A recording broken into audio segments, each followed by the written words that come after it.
All right. Good to see everyone this morning.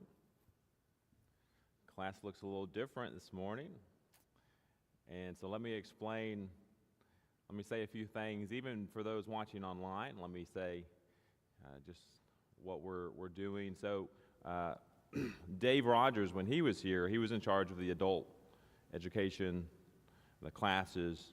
And so now I'm in charge of the adult classes. And so I met with the elders several months ago, and we just talked plans. And anyway, in that meeting, one of the things that came up was just offering more adult classes. And I don't know how long it's been, but for a while there was just one adult class. And then there were two. Dave Rogers was teaching one, and then I started teaching one upstairs. And so then there were two. So anyway, meeting with the elders, we were talking about we would like to have at some point at least four. I think we, as a congregation, if we grow and continue to grow and just the building and the classrooms that we have, we could comfortably offer 4 adult classes and offer a variety of topics and Old Testament, New Testament, some introductory material like Christian fundamentals or new convert classes, so a variety of different studies. So anyway, not to rehash the meeting, but in the meeting I suggested, hey, let's have 2 in the fall. Let's offer 2. So let's slowly move from 1 to 2. And then one of the elders stepped out a little bit further in faith and said, let's just offer 3. Let's go offer 3. And I was like, okay, let's offer 3. So we got our teachers. Jim Pelfrey's teaching a class, and Greg Nash is teaching a class. And so that's where we are this morning.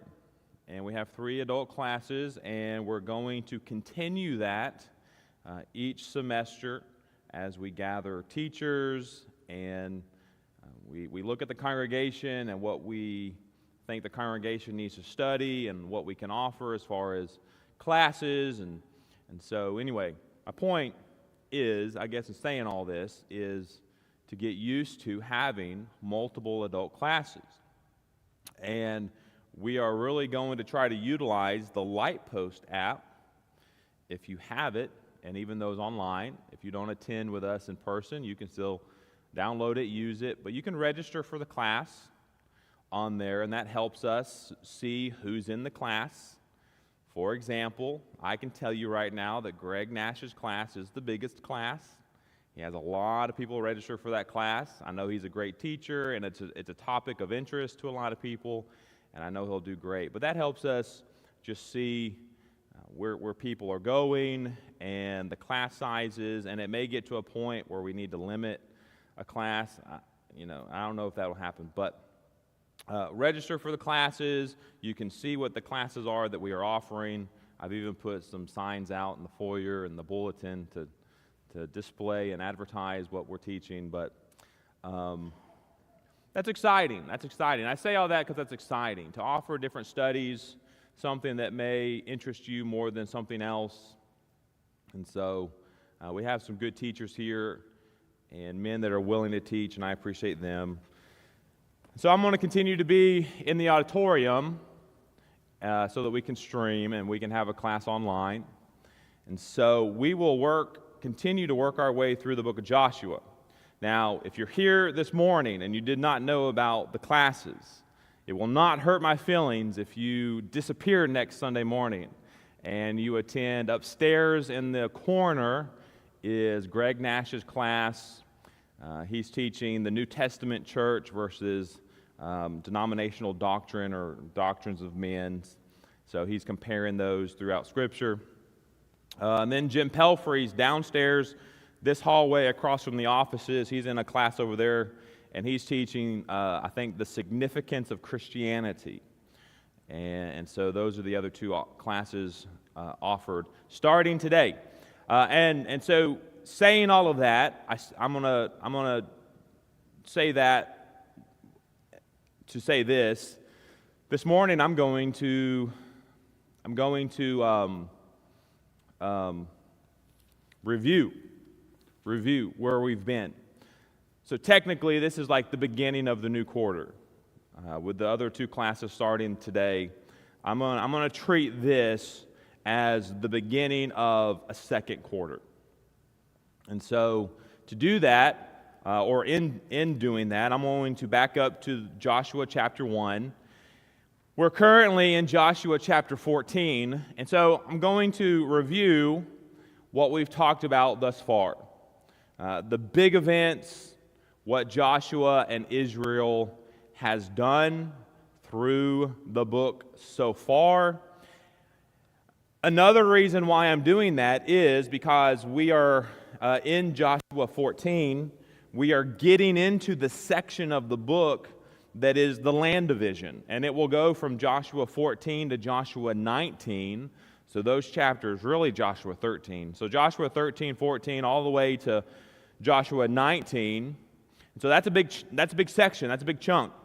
And in studying that land division, you know, the tribes that get this land, and it describes the territory, and there you have a picture of it, so you can kind of get an idea of the 12 tribes and the land that they received.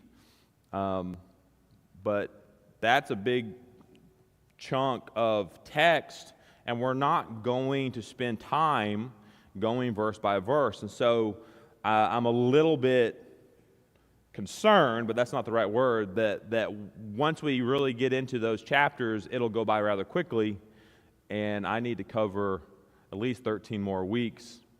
And so, and Joshua is only 24 chapters. So really, once we get through the land division in chapter 19, then we have chapters 20, 21, 22, 23, and 24, and we're done with Joshua. And so if we end a little early before the end of the quarter, we'll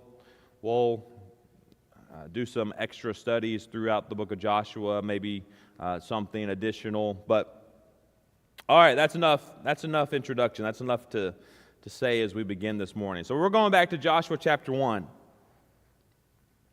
to review and to bring us up to Joshua 14, to see where we've been, what we've done, or at least what Joshua, what Israel has done. It's an action-packed book, the book of Joshua. And so Moses was the original leader for Israel. And we are perhaps familiar when God called Moses to be the leader for Israel. And he came to Moses in the burning bush, the bush on fire, but it's not being consumed. And this voice out of the bush talking there to Moses, telling Moses to go to Egypt. That's where his people are enslaved.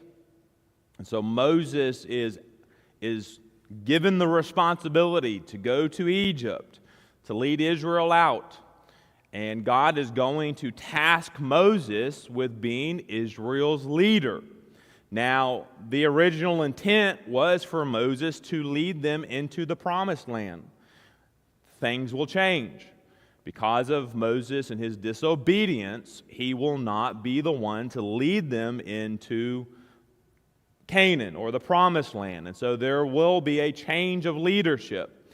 But we need to remember and understand Moses and as he led Israel out of Egypt, and because of their disobedience in Numbers 13, well, I say disobedience, but their disbelief in God. Numbers 13 is when Moses took the spies and sent them into the land of Canaan to spy it out.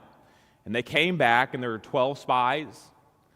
And 2 of the spies were faithful, and they believed God could help them conquer the land, and that's Caleb and Joshua. The other 10, so the majority of the spies, they told the people and Moses and Joshua and all of Israel that the giants in the land were too big, that they could not conquer and take this land. And so because of that disbelief and that lack of faith in God, they will be forced to wander for 40 years in the wilderness 1 day or 1 year for each day that the spies were in the land, spying out the land. And they were in the land for 40 days, so they wandered for 40 years. So all of this is some of the backstory, some of the history. The Hebrew people and Moses and Joshua's there, and Joshua is in training almost, watching Moses lead Israel, and he's watching Moses and what he does, and Moses goes up onto the Mount Sinai and receives the commandments of God. So all of this history, right? We have all this history, Hebrew history. So then we get to the end of Deuteronomy, and I can't spend too much time on this history as we review this morning, but we have plenty of time. But Deuteronomy 34, we have the death of Moses on Mount Nebo. And so we can read about that there. Deuteronomy 34, verse 1, then Moses went up from the plains of Moab to Mount Nebo, and so there he's going to be, and God's going to take his life. Let's see, just dropping down, I'm just scanning the text here. Verse 7, Moses was 120 years old when he died. So Joshua, just to compare, Joshua will die at 110 at the end of Joshua. So Moses is here, verse 7, 120 years old when he died. His eyes were not dim, nor his natural vigor diminished. And the children of Israel wept for Moses in the plains of Moab for 30 days. So the days of weeping and mourning for Moses ended. And there's no doubt why. You know, they loved Moses. I'm sure he was admired and loved by the people of Israel. Now, they rebelled at times. They were frustrating at times. I think one of the reasons, or at least I've always believed one of the reasons why Moses hit the rock instead of speaking to it is because he's frustrated with the people of Israel, because they're complaining. They're complaining about how they had it better in Egypt, and they had water in Egypt and food in Egypt, and they had all this in Egypt. And so from a human perspective and standpoint, you have Moses leading these millions of people, Israelites. And it takes a toll on your patience at times. And so Moses hits the rock instead of speaking to it and disobeyed God. But they loved Moses and they mourned his death. Verse 9, we're not even into the book of Joshua yet, but verse 9 of Deuteronomy 34, now Joshua the son of Nun was full of the spirit of wisdom, for Moses had laid his hands on him. So the children of Israel heeded him and did as the Lord had commanded Moses. And so even before you get into the book of Joshua, I think you already see at the end of Deuteronomy, Joshua is starting to become that new leader for Israel. And I think Moses probably knew Joshua would fill that role as leader. And verse 10, but since then there has not arisen in Israel a prophet like Moses, whom the Lord knew face to face, and all the signs and wonders which the Lord sent him to do in the land of Egypt before Pharaoh. So those 10 plagues that God did through Moses before all his servants and in all this land, and all his land, and by all that mighty power and all that great terror which Moses performed in the sight of all Israel. And so Moses was no doubt a wonderful leader, did his job, disobeyed, yes, punished, yes. But I have no doubt where Moses is. I have no doubt where Moses is. In fact, we know where he is from Matthew 17, as Jesus is there on the Mount of the Transfiguration, and there he is with Moses and Elijah. And so we know where Moses is, but so that brings us to Joshua chapter 1. So if you walked in so we're reviewing this morning. We've already worked our way to chapter 14. This is a new quarter, really. It started last Sunday, but the other 2 classes started this morning. And so we're going to review and work our way to chapter 14 this morning. So Joshua chapter 1. Verse 1, after the death of Moses, the servant of the Lord, it came to pass that the Lord spoke to Joshua, the son of Nun, Moses' assistant, saying, Moses, my servant, is dead. Therefore arise, go over this Jordan, you and all the people, to the land which I am given to them, the children of Israel. And so in Joshua chapter 1, you have Joshua selected as the new leader for Israel. So that's really Joshua chapter 1. God comes to Joshua, I need a new leader. Joshua, tag, you're it, you are the leader. Now, what I love about Joshua is he steps up to the plate, and he becomes Israel's new leader. No excuses, no complaining, at least not that it's recorded for us. Whenever God called Moses, there were some complaint or there were some excuses. I'm not a good speaker and all this. He did it. He ended up doing it. But with Joshua does it, and now he's had some training. He's followed Moses for sure. But here's his time. And God calls Joshua. Joshua does it. And so Joshua will be the person who leads all of Israel into the promised land. And it's the land that God promised Israel all the way back to Abraham.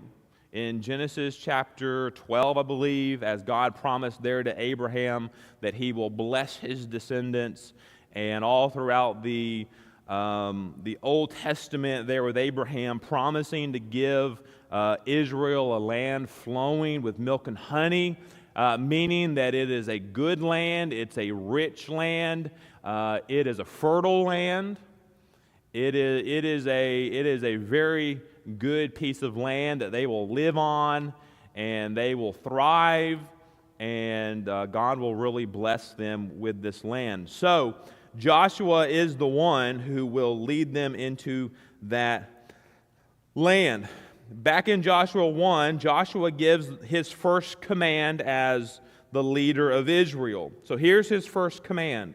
Verse 10, then Joshua commanded of the officers of the people, saying, pass through the camp and command the people, saying, prepare provisions for yourselves, for within 3 days you will cross over the Jordan to go in to possess the land which the Lord your God is giving you to possess. And so the first command from Moses is for the people to make provisions because they're about to cross over the Jordan. And they will do so starting in chapter 2. Now here's something that's important. If you were to look at that picture that will be on the screen from time to time, as we think about the land division, verse 12, and to the Reubenites, the Gadites, and half of the tribe of Manasseh, Joshua spoke, saying, and so basically, you have the Reubenites, the tribe of Gad, the Gadites, and half of the tribe of Manasseh. You can see Manasseh's on both sides of the Jordan.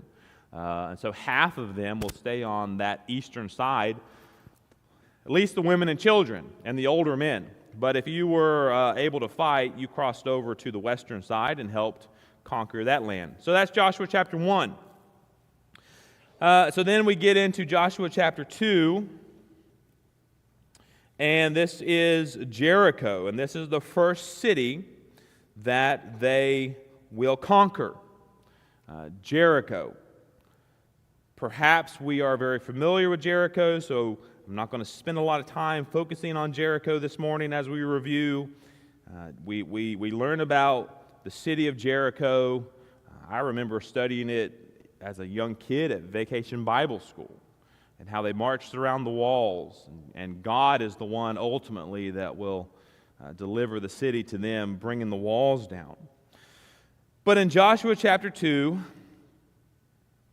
like Moses, when Moses selected 12 men to go spy out the land of Canaan, here Joshua sends 2 men to spy out Jericho. Verse 1, now Joshua the son of Nun sent out 2 men from Acacia Grove to spy out secretly, saying, go view the land, especially Jericho. So they're going into the area to spy out the land, especially the city of Jericho. And they will. And while they are spying out the land, while they are in the city spying out the city of Jericho, the king will learn about the spies. Verse 3, so the king of Jericho sent to Rahab, saying, bring out the men who have come to you, right? They were strangers. No doubt the king and all those there, if you lived in Jericho, you probably knew everyone that lived there. So here's two strange men. But then they meet Rahab, the men. They go to Rahab. Verse 8, now before they lay down, she came up to them on the roof. Now she's already with them. Let's see, actually, verse 6. But she had brought them up to the roof and hidden them with the stalks of flax, which she had laid in order on the roof. Then the men pursued them by the road to the Jordan, to the fords. And as soon as those who pursued them had gone out, they shut the gate. So Rahab told the two men from Jericho, the Lord's or the king's soldiers, that the men had gone out. Anyway, she hid them. And then, let's see, she brings them out. She sends them away. But the conversation she has with these two spies is very interesting. And I don't think we have time to go through all this. But if you've been in the class or if you have not, reread that. But Rahab basically says to these spies, she's a pagan. Basically, she worships idols. She doesn't know about Jehovah God. That's not her God. She lives a very different life. But her conversation here with the spies is, hey, we have heard about your God. We've heard about his power. We've heard about what he is doing for you, for Israel. So imagine, you just have to put yourself in the place of someone like Rahab, who you've worshiped a God your entire life who's done nothing for you. And you've begged, and you've probably sacrificed, and you've probably even done human sacrifices, and you've done all of this stuff for your God who's done nothing for you. And now you're hearing about what the God of Israel is doing compared to the history of what your God has never done. And so she, after hearing about Jehovah, she reacts in faith to this God, and she will be saved by it. Verse 10, for example, for we heard how the Lord dried up the water of the Red Sea for you when you came out of Egypt, and what you did to the two kings of the Amorites who were on the other side of the Jordan, Sihon and Og, whom you utterly destroyed. And so Rahab, again, is, we've heard about all this. We've heard. And so, anyway, because of that, she'll be spared when Israel conquers Jericho. Her whole family, they tie a scarlet cord in the window, and she'll be spared. Then Joshua 3, working our way through reviewing this morning. Joshua chapter 3.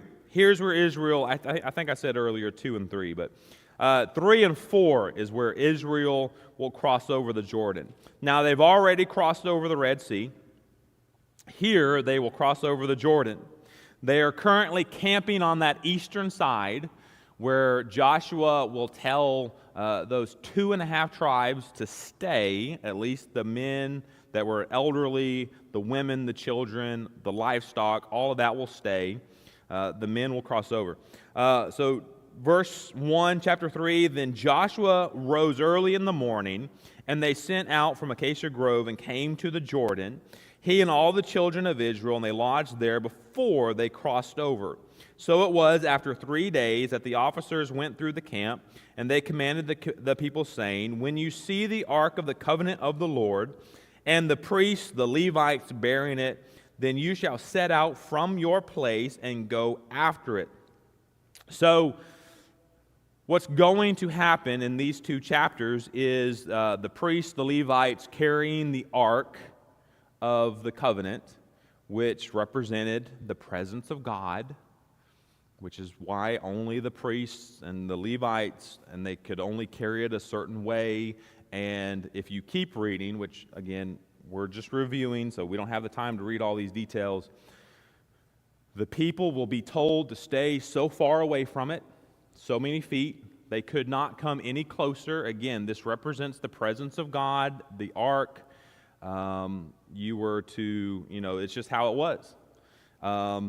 And so basically the Levites, the priests carrying the ark, they will proceed into the Jordan. As soon as the feet of the priests touch the water, as the water overflowed onto the banks, so as soon as the feet of the priests touch the water will be dried up. It will be stopped upstream. I think there, verse 13, and it came to pass as soon as the soles of the feet of the priests who bear the ark of the Lord of all the earth, shall rest in the waters of the Jordan, that the waters of the Jordan shall be cut off. The waters that come down from upstream, and they shall stand as a heap. And so literally, if you can picture that in your mind, as they're carrying this Ark of the Covenant, as soon as the ones that are in the front, as soon as their feet touch the water, you have like an instantaneous, the water dries up, it stops upstream, it provides this dry land that the Israelites are able to cross over, and the priest, the ark, will stand in the middle of the Jordan while the people cross. And once they are over safely, the ark and the priests will again cross over, the water will resume. But something that happens as they cross, or rather on the other side, they make a pillar with rocks. They make a memorial. And so, chapter 4,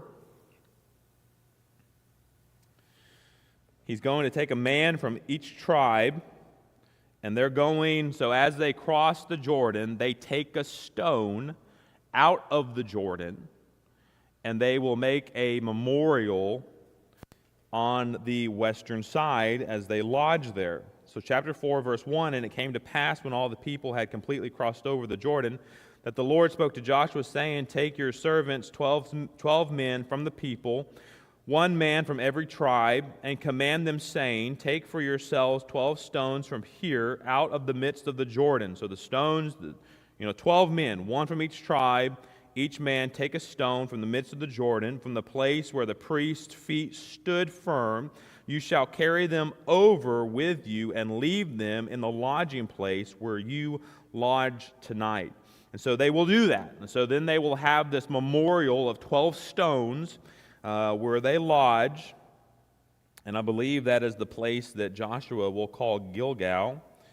And that's where they will lodge. Now, Joshua will also make a memorial in the midst of the Jordan. What verses is that? All right, I'm just scanning. Joshua makes a memorial.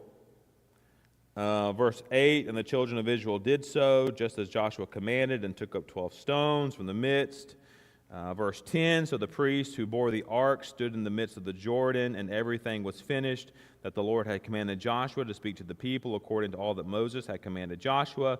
And so just notice like the descriptions here in these verses, how Joshua did exactly what God said, exactly as Moses had commanded, but Moses was commanded by God.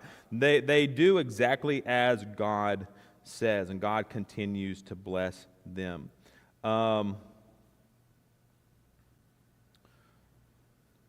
Verse 12, and the men of Reuben, the men of Gad, and half of the tribe of Manasseh crossed over armed. So these are the men that crossed over. About 40,000 prepared for war, crossed over before the Lord for battle to the plain of Jericho. So about 40,000 prepared for war, crossed over.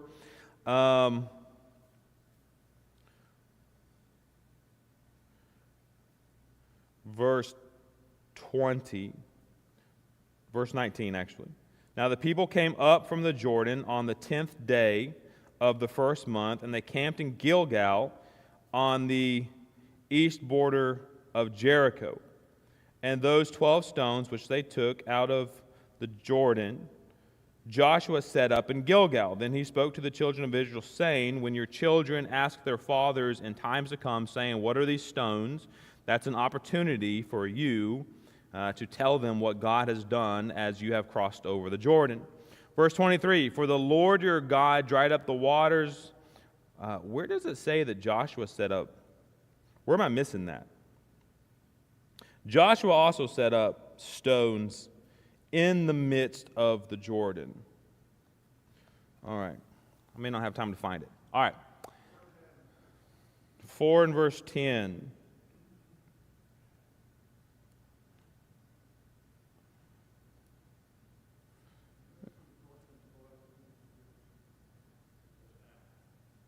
Verse 9. Okay, yeah, verse 9. Then Joshua set up 12 stones in the midst of the Jordan, in the place where the feet of the priests who bore the ark of the covenant stood, and there they are to this day. Joshua chapter 5. So this whole generation of men that came out of the wandering, that they wandered for 40 years, they were not circumcised. And so God commands Joshua to circumcise the men that were not circumcised. And so Joshua chapter 5 is... They circumcise the men, and then they allow a time for healing, and they do, and that's all of chapter 5. And Joshua also, take note of verse 14, Joshua encounters a man who I believe is Jesus, Joshua chapter 14. So right before Joshua and Israel, right before they conquer Jericho, the city of Jericho, right before that, Jesus encounters a man or has this interaction with a man. Doesn't really tell us a name, no name is given, but I believe it to be Jesus. You can just read the text and tell that it's Jesus, or at least it's God, but most likely Jesus in the flesh. Verse 14, actually backing up, verse 13, and it came to pass when Joshua was by Jericho that he lifted up his eyes and looked, and behold, a man stood opposite him with a sword drawn in his hand, and Joshua went to him and said, are you for us or for our adversaries? Are you for us or against us? So he said, no, but as commander of the army of the Lord, I have come now. And Joshua fell on his face on the earth and worshipped and said to him, what does my Lord say to his servant? So two things here why I think it's Jesus. Number one, Joshua worshipped him, and only God is deserving of worship, never an angel. In fact, there are some verses that we considered in the book of Revelation where angels themselves, as they were being worshiped, said, hey, we don't deserve worship. Do not worship us. Only God deserves worship. So whoever this is received the worship from Joshua. But secondly, Joshua refers to this man as Lord. What does my Lord say to his servant? And then the commander of the Lord's army said to Joshua, take your sandal off of your foot, for where the place where you stand is holy. Again, that would only be a description of God. God is holy.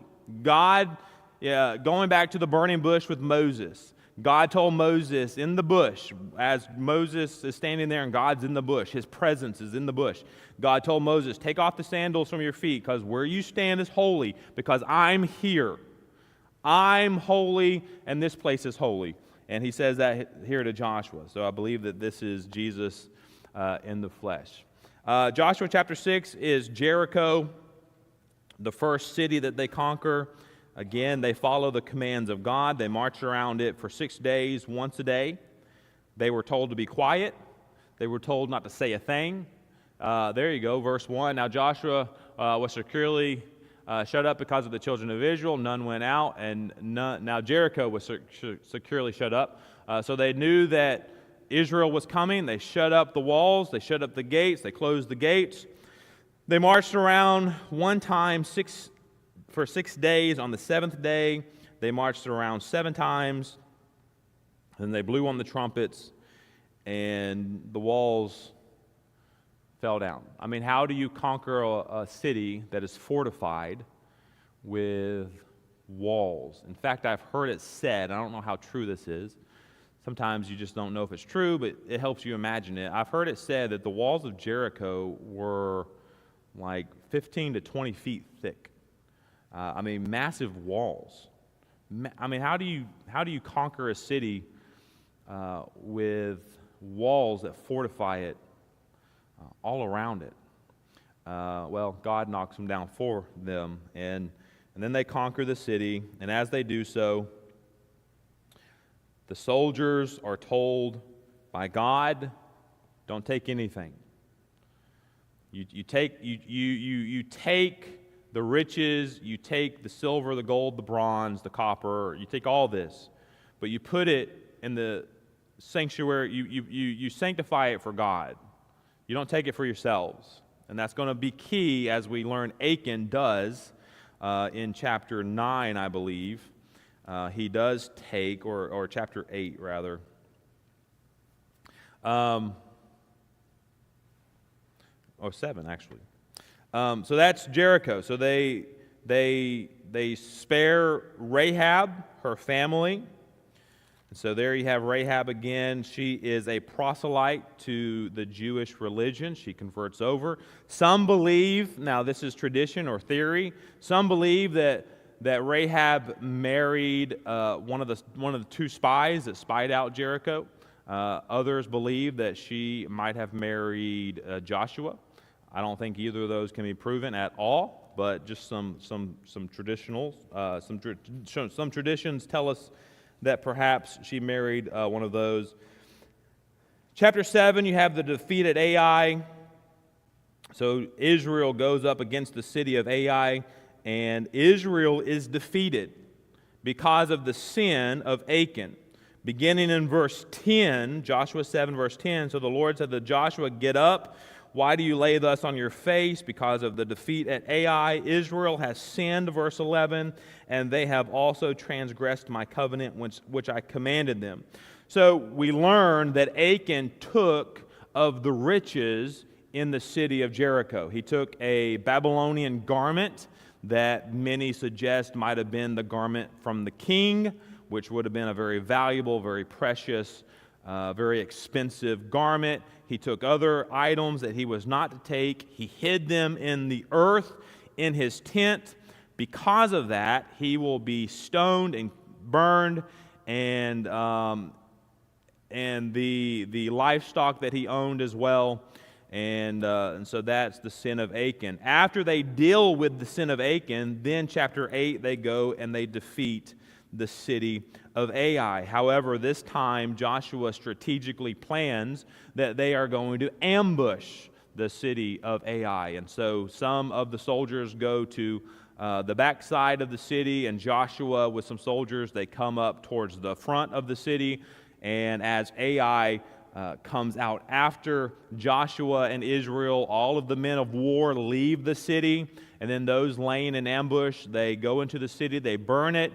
When Joshua, who's in the front, sees the smoke from the burning city, they turn around, and so now Ai, who is probably overconfident that they can take Israel because they took them once already, now they're overconfident, but now they have Israel in the front and Israel in the back and nowhere to go.